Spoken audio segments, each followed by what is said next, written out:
Xonadonlarga stabilizator qanday tanlanadi?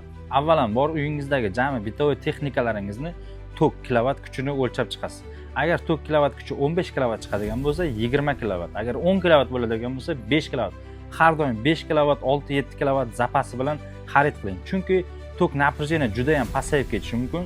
Yoki-da o'sha uyingizdagi bitovoy texnikalaringiz pskovoy moment, ya'ni qo'zg'alish vaqtida o'zida yozilgan kilovatdan ko'proq tok oladi. Shunda siz tanlagan stabilizator har doim sizning uyingizga mos keladi va bitovoy texnikalaringiz ancha xizmat qilib beradi. Bunda biz sizlarga polvon stabilizatorlarni tanlab beramiz. Masalan, bu stabilizatorimiz 20 kilovat bo'ladi. 45 tokdan 280 dan tushirib beradi. 45 dan 220 qilib beradi. 280 tushirib 220 qilib stabilni ushlab beradi. Yana bunda o'zini shunaqa holati bor, pskovoy momenti bor.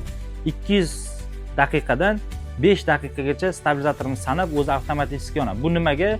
Ya'ni qisqa tutashuvlar, zamikaniyalar bo'lganda 5 sekundgacha tokni o'tkazmaydi. O'zida ushlab 5 sekund sanab keyin o'tkazadi. Shunda sizning bitovoy texnikalaringiz yana ham umri uzoqroq bo'ladi va yaxshiroq xizmat qilib beradi.